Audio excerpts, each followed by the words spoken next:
And welcome back to Primetime News. Special welcome to folks on onespotmedia.com. We begin this evening with a TVJ News follow-up. It's been over 24 hours since the police seized dozens of containers of stolen diesel in Lake Spence and Catherine and gunned down the alleged suspect, but they are still tight-lipped on what exactly happened.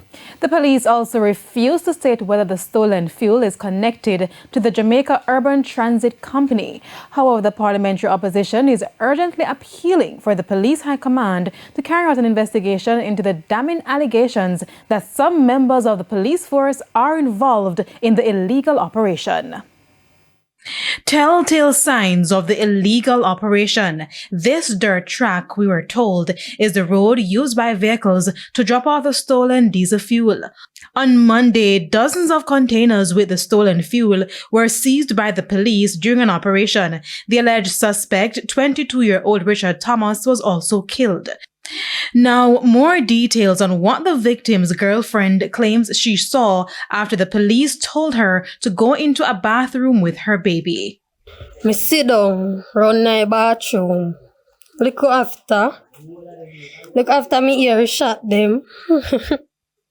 I'm a Richard drop and cry. Residents say the community has been traumatized by the incident, and while they're not denying that a fuel-stealing network had taken root in the community, they told TVJ News that the police were well aware of the illegal operation and the young men involved.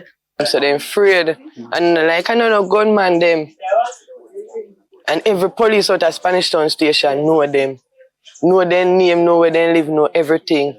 I don't think there's nobody in here is in denial, and you would wonder whether or not was it legal or illegal, because the parties that benefited and supported this activity were the police themselves.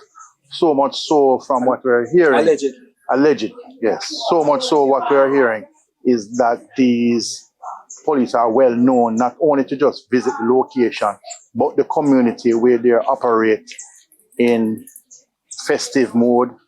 Which is why the parliamentary opposition had this to say. With all that has been heard and the comments in social media and here in the community, I am confident that the police high command, led by the commissioner, would have also have heard some of what we've heard, if not more, and would be well on the way in conducting a thorough investigation to ensure that the truth of what has happened will be discovered.